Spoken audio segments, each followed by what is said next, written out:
নমস্কার দর্শক বন্ধুরা, দ্য আর্ট অফ টেস্ট চ্যানেলে আপনাদের সকলকে স্বাগত জানাই। এখন বাজারে প্রায় সারা বছরই পাবদা মাছ পাওয়া যায়, আর এই পাবদা মাছ দিয়ে আমরা বিভিন্ন সময় নানান রকমেরই সুস্বাদু রেসিপি বানিয়ে থাকি। আজকে আমি তৈরি করে দেখাচ্ছি সর্ষে পাবদা রেসিপি। খুবই পরিচিত একটা রান্না। আমি যেভাবে বানাই সেটাই আজকে আমি আপনাদের সঙ্গে শেয়ার করছি। চলুন তাহলে শুরু করে নিই আজকের রেসিপি সর্ষে পাবদা। সর্ষে পাবদা রান্না করবার জন্য প্রথমে এখানে একটা বাটি নিয়ে নিয়েছি, আর তাতে দিয়ে দিচ্ছি 1 টেবিল চামচ কালো সর্ষে, 1.5 টেবিল চামচ সাদা সর্ষে, 1 টেবিল চামচ পোস্ত, 3 টেবিল চামচ দুধ, 30 ml জল, 3টে কাঁচা লঙ্কা আর 1 টেবিল চামচ কাঁচা সর্ষের তেল। এভাবে এই মিশ্রণটাকে আধ ঘন্টার জন্য রেখে দেব। এভাবে মিশিয়ে আধ ঘন্টার জন্য রেখে দিলে সর্ষে পোস্ত বেশ ভালো করে ফুলে উঠবে, তখন বাটাটা খুব সুন্দর হবে। আধ ঘন্টা ভিজিয়ে রাখার পর এই মিশ্রণটাকে একটা মিক্সিং জারে নিয়ে নিলাম। নিয়ে এবার এর একটা মিহি পেস্ট তৈরি করে নেব।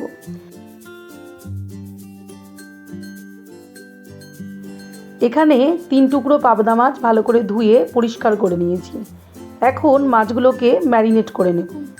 1/2 টেবিল চামচ নুন, 1/2 টেবিল চামচ হলুদের গুঁড়ো আর 1 টেবিল চামচ কাঁচা সর্ষের তেল দিয়ে মাছটাকে ভালো করে 2 পিঠে মেখে নুন হলুদ দিয়ে ম্যারিনেট করে নিচ্ছি।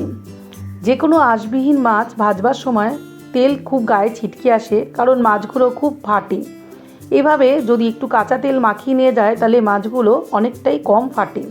তাই আপনারা অবশ্যই ম্যারিনেট করার সময় কাঁচা তেল ব্যবহার করবেন।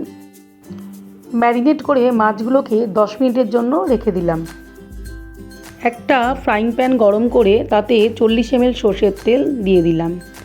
তেল খুব ভালো করে গরম করে নিয়ে এবার এর মধ্যে নুন হলুদ তেল মাখিয়ে রাখা মাছগুলোকে দিয়ে দেব। তেল কিন্তু খুব ভালো করে গরম করে নিতে হবে, তা না হলে মাছগুলো পাত্রের গায়ে আটকে যাবে। ঢাকনা চাপা দিয়ে গ্যাসের ফ্লেম মিডিয়ামে রেখে মাছগুলোকে ভেজে নিচ্ছি।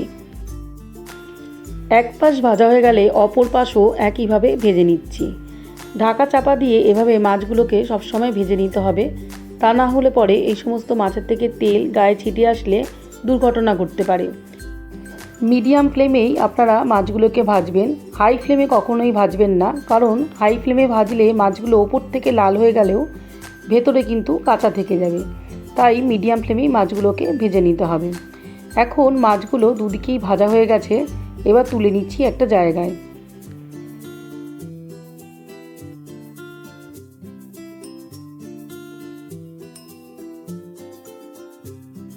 এখন ওই মাছ ভাজার তেলটাকে একটু পরিষ্কার করে একটা ছাঁকনি দিয়ে ছেঁকে নিয়েছি। তারপর এর মধ্যে অ্যাড করে দিলাম 1/2 চা চামচ কালো জিরে ফোড়নের জন্য।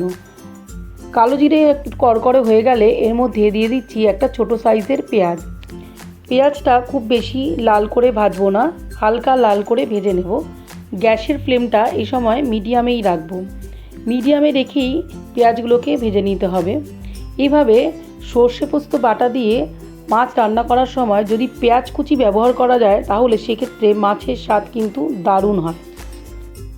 1 চা চামচ হলুদের গুঁড়ো এই পেঁয়াজের মধ্যে দিয়ে দিলাম, আর দিয়ে দিলাম অল্প একটু জল। মশলা বলতে এখানে শুধুমাত্র হলুদের গুঁড়োই আমি ব্যবহার করছি, অন্য কোনো মশলা এখানে ব্যবহার করছি না। হলুদ দেওয়ার পর মশলাটাকে ভালো করে ভাজা ভাজা করে নিচ্ছি। মশলা থেকে তেল ছেড়ে না আসা পর্যন্ত মশলাটাকে ভেজে নিলাম। এবার এর মধ্যে বেটে রাখা সর্ষে পোস্ত দিয়ে দিচ্ছি।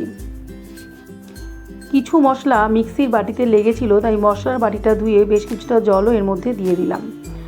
মশলাটাকে এবার ভাজা ভাজা করে নিচ্ছি, যতক্ষণ না পর্যন্ত মশলা থেকে দানা দানা টেক্সচার আসে ততক্ষণ পর্যন্ত মশলাটাকে ভেজে নেব। গ্যাসের ফ্লেম লোতে রেখে একটু সময় নিয়ে মশলাটাকে ভাজতে হবে। এই পর্যায়ে দেখুন মশলা থেকে একটা দানা দানা টেক্সচার এসে গেছে, তার মানে মশলা পুরোপুরি কষানো হয়ে গেছে। এখন এর মধ্যে অ্যাড করে দিচ্ছি 200 ml জল, আর দিয়ে দিলাম পরিমাণ মতো নুন।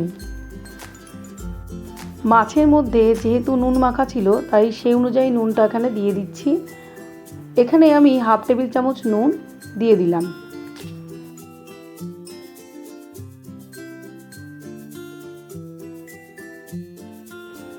ঝোল ফুটতে শুরু করলে এর মধ্যে ভেজে রাখা পাবদা মাছগুলোকে দিয়ে দিচ্ছি।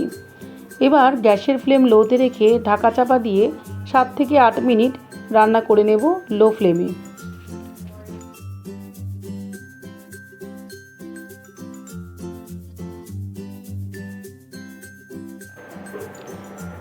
7 থেকে 8 মিনিট বাদে ঢাকা সরিয়ে নিলাম। সর্ষে পাবদা প্রায় রেডি হয়ে গেছে। এখন এর মধ্যে দিয়ে দিচ্ছি 2টো চেরা কাঁচা লঙ্কা। 2টো কাঁচা লঙ্কা আগে চিড়ে রেখেছিলাম, সেই কাঁচা লঙ্কা এখন দিয়ে দেব। সর্ষে পাবদা রান্না করার সময় আপনারা চেরা কাঁচা লঙ্কা সবার শেষেই দেবেন, কারণ কি সবার শেষে কাঁচা লঙ্কা দিলে সর্ষে পাবদা মাছের মধ্যে সুন্দর একটা ফ্লেভার হয় আর মাছ খেতেও অসাধারণ লাগে। কাঁচা লঙ্কা দেবার পর গ্যাসের ফ্লেম অফ করে 5 মিনিট স্ট্যান্ডিং টাইমে রেখে নামিয়ে নিয়েছি। তৈরি হয়ে গেল আমার আজকের রেসিপি সর্ষে পাবদা। যদি আমার এই রান্নাটা আপনাদের ভালো লেগে থাকে তাহলে লাইক, কমেন্ট এবং শেয়ার করবেন আর আমার চ্যানেলটা সাবস্ক্রাইব করতে ভুলবেন না।